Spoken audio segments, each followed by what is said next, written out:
then brake pad, and then yun, mga carburetor, na naking bearing siya. And then, itong isang box, medyo marami naman naman ito. Ito mga pick-roll, mga ano po, mga bag.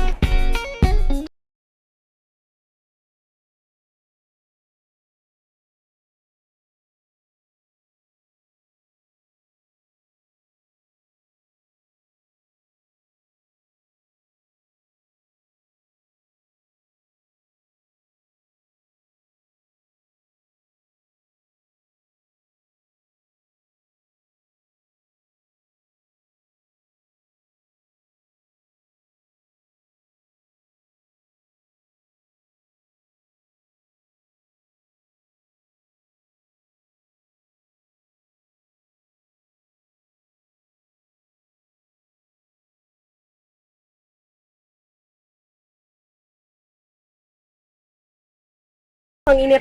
So, ayan, nabuksan natin. Actually, ilang box lang siya.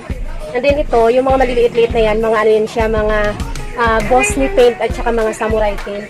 So, sa mga curious kung magkano inabot niyan, ito pakita ko sa inyo para magka-idea kayo, lalo na doon sa mga nagtatanong palagi ng ano, kung magkano ang pwedeng start na capital. Ito. So, kuha na ano, grabing pawis ko, ang init talaga. Nag-brown out pa. Buti na lang may solar bulb kami. Hindi masyadong madilim dito sa spot ko, dito sa aming mini bodega. Ayan, ito upuan ko ng pang-raider. So, yan lahat ay 10 box, tapos 7 box na spray paint at bali 3 sako. Yung sa tube, nandun na sa loob yung tube, tapos yung 2 sako na sa helmet, nakasako yung helmet. And then, ang amount yan lahat ay nasa... So, ang amount ng mga ka-untrip lahat is nasa 135,678. So, yun lang siya kakonti. Actually, mga more on mga mamurahing accessories lang yung napasama dito. Pang refill lang siya. So, hindi pa siya ganun kamahal. Walang gulong doon mga ka-untrip. At yun lang. So, ang marami lang dito yung spray paint na 7 box. And, naabot na siya ng 135,000. Parang ano lang, di ba? Parang kung titingnan mo, 135,000 yun lang. So, ganun talaga ang reality sa motor parts mga kanto. Kaya palagi hindi ko nasasabi kung magkano yung capital na pwede nyo simulan. Kasi, idea na rin kahit na-figure out nyo na kung magkano ba yung mga pwede nating simulan. Pero it doesn't mean naman kung wala kang 100 plus thousand o kung ilang daang libo dyan, hindi ka na makapag-start. Depende pa rin sa inyo kasi kami, nag-start din naman talaga kami ng maliit lang na wala pang 200,000. Ganun, inutang. Actually, ito puro yan mga utang, mga ka-untrip. Mga utang yan siya. Ayan, so, ayan mga ka-untrip, pagpasensya nyo na ang init. Pawis na pawis ako at para nanghihina na ako. Hindi naman mapagod, kaya lang ang init kasi, syempre summer na at the same time, medyo nandito kasi ako sa sulok. So, magbibigay lang ako ng tip mga ka-untrip, konting idea lang para doon sa mga magsisimula or mga nagpaplano na pagdating sa pag-purchase or pagdating sa supplier, isa kasi sa pinakamahirap na stage or dito sa klase ng business natin is yung pagkakaroon ng supplier, okay?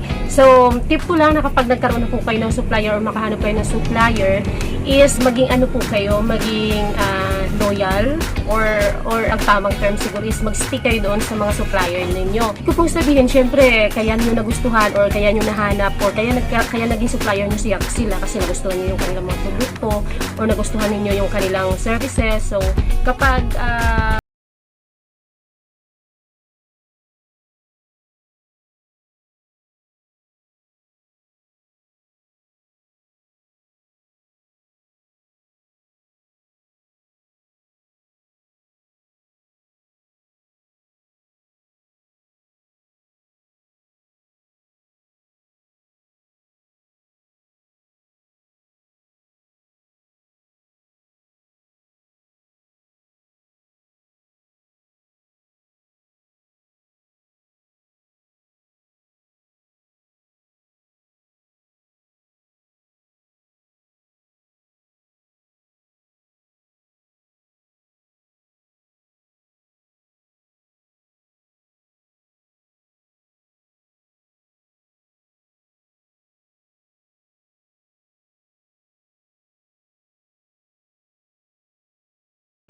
ang kagandahan lang kapag meron kayong supplier na kilala kayo at kilala na rin ninyo kasi pwede nyo mapakiusapan na i-change yung item kung halimbawa dumating sa inyo na defective. Kapag hindi naman kayo kasi kilala na inyong supplier, halimbawa isang beses lang kayong umorder sa kanila or isang beses sa isang taon, 2 beses, so hindi nila kayo matatandaan, hindi nila kayo makikilala.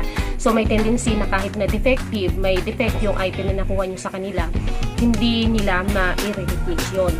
Hindi kagaya kapag kilala kayo ng supplier ninyo, pag meron kayong mga maliliit na bagay na hihingin pabor or meron kayong mga bagay na ipapa-replace ng mga items, ganun, diba, nga effective. So, mapapakiusapan nyo, diba? Kasi nga, kilala na kayo. At isang bagay pa din mga kanip, kapag naka-build na kasi kayo ng relationship doon sa inyong supplier, hindi relationship na kung ano pa man doon nakagaya sa pagpapa-change oil, is yung viral na change oil issue, na relationship, customer-supplier relationship is makaka-negotiate kayo ng terms. Pero I'm not so sure kasi nung wala pang pandemic, kumbaga open at napakaluwag na makahingi ng terms or makapangutang sa mga supplier. Pero nung pumasok nga itong pandemic, ang hirap na talaga. Even kami, yung sa pag-sale namin before, ha? 275. Leo or Duramax? Leo na lang. Pero kung mas marami Duramax,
itong ma-display kasi na doon, masagabal doon sa harapan sa shop. Thank you. Bye-bye. See you in my next video.